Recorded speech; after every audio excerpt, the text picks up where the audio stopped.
Flores on Fox News Channel this morning. President Trump's been tweeting his outrage about the verdict. Fox News, fair and balanced.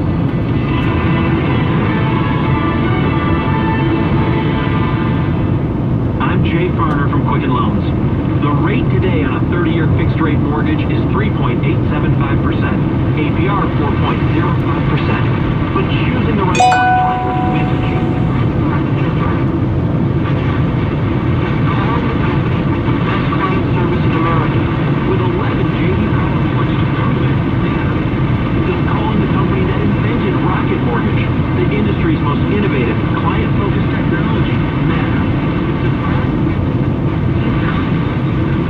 We're helping to rebuild. Of course it matters. No wonder our clients have made Quicken Loans America's number. Call Quicken Loans today at 800.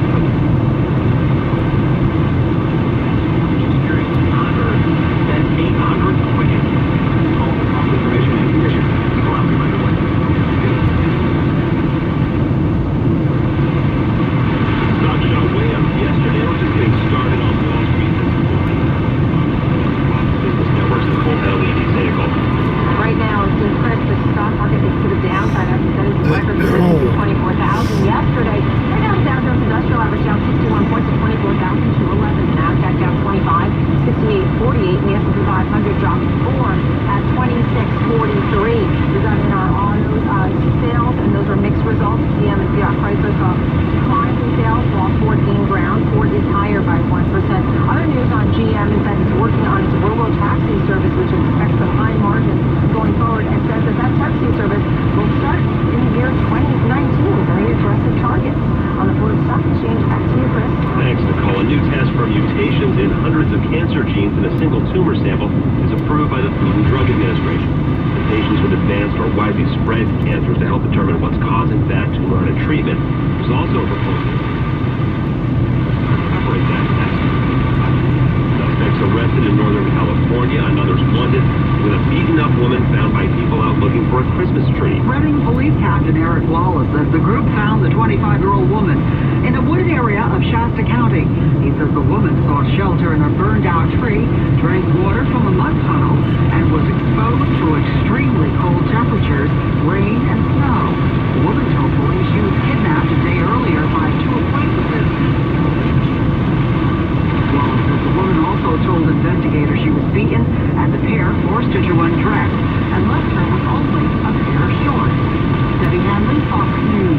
Former substitute teacher in New Hampshire is accused of encouraging middle school students to smoke pot, giving one a vaping device to do it. Alicia Barr is 20 years old, charged with 4 misdemeanor counts of endangering the welfare of a child. I'm Chris Foster, Fox News Radio. Freedom 970 is your home for Fox News Radio in Portland. Fox News Radio, fair and balanced, every hour of every day. Leaking of someone's name, that is a crime that's been committed. Hear the nation's top news stories at the top and bottom of every hour. I will do all my powers permit to be a faithful servant to the Constitution and laws. Your home for Fox News Radio is Freedom 970, Portland's great place to live. When it comes to retirement, a lot of folks don't even know where to start, and it's easy to be confused by all the information out there. Don't let that happen to you. Join Jeff Dixon, the president of Northwest Financial and Tax Solutions, for the Jeff Dixon Show, Saturdays at noon and Sunday afternoons at 2. As a veteran of Iraq or Afghanistan, joining IAVA.org really helps. It's a network of vets like me. Whether navigating the GI Bill or managing the transition home, we've got your back. Join our community at IAVA.org. Brought to you by Iraq Afghan staff members of the American Games Council. Freedom970.com.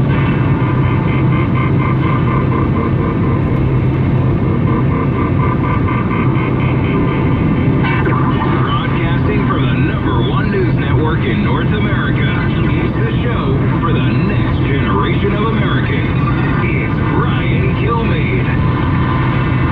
A shocking verdict, frankly an inexplicable verdict, in the Kate Steinle murder trial. He has been found not guilty in the murder of Kate Steinle. Either the prosecutor was grossly inept and incompetent, or this was a jury that engaged in jury nullification. For those who might criticize this verdict, the Attorney General of the United States, the President, let me just remind them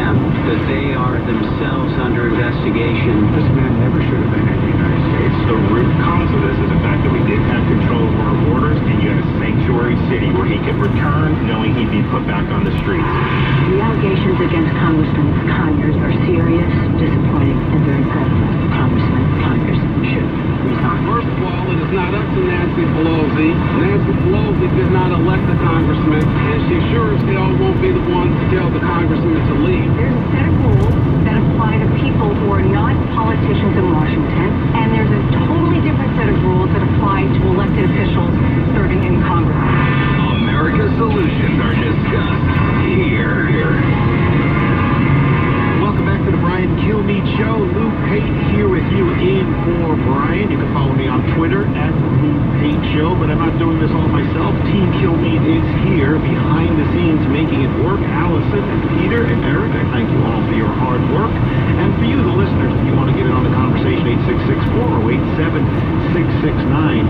As mentioned earlier on Fox News, General Flynn is expected to plead guilty to charges of lying to the FBI. A plea hearing for Flynn, who's the first Trump administration official charged in the ongoing Russia probe, has been scheduled in Washington, D.C. Again, he is expected to plead guilty. We'll talk extensively about this later, but quite frankly, lying to the FBI, while it's trouble for him, this is, to me, just another indication that they don't have anything. Or are they trying to squeeze him for more information? Well, if there's no information there, if there's no there, they're not going to be able to squeeze it. But we'll talk extensively about that. And while America's looking behind them, worrying that Matt Lauer might goose them, we also have to worry about the psychopath nuts, a nepotism dictator, Kim Jong-un, in North Korea, testing missiles, firing missiles towards our allies in Japan. With that, welcome to the Brian Kilmeade Show. Our guest, Representative Steve Russell, who has served the United States military admirably. I commend you for your service, Representative Russell. Thank you for joining us here on the Brian Kilmeade Show. Well, thank you. It's great to be with you.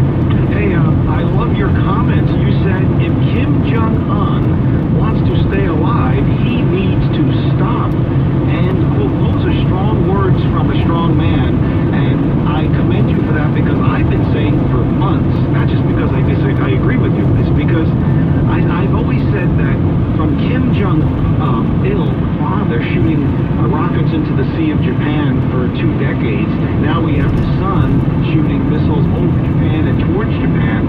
It's a little more concerning now, because their technology, thanks to Bill Clinton, has put them in the nuclear age. But you're not backing down. You're talking tough. I'm surprised, Representative Russell, you haven't been criticized in the media for taking on Kim Jong-un. Well, no one loves peace more than those of us that have had to bear the burden of battle. I've had to do that hand-to-hand, face-to-face with enemies in the course of my career as an infantry soldier. I don't make those words lightly. Here's the truth of the matter. Kim Jong-un, he is one miscalculation away from destroying himself and his country. The sad thing about dictators is that they often get the first move. They will miscalculate at some point. Oftentimes they'll make bold moves. The world tries to react, they get away with things.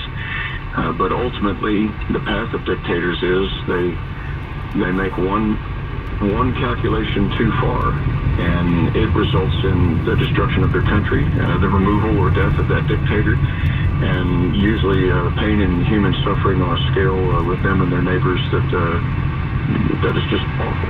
The problem with this man is he has a nuclear weapon.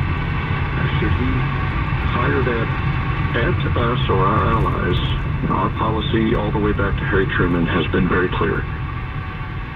Now, it will result in his destruction. Yes, I think I've been saying for a long time that Kim Jong-un wants to be taken serious. He wants to be invited to the proverbial adult's table, and he is just saber-rattling or acting like a petulant child, in my opinion, just to get that attention. He does not want to die. Nobody wants to die. If he's given the attention by the nations, I think it's the G21 now, or even just the attention of President Trump, do you think he'll stop? He does not want to start a war. He wants attention. Do you agree with me on that? Or does he really want to rumble? Dictators, one in my limited experience with them, they not because they're stupid.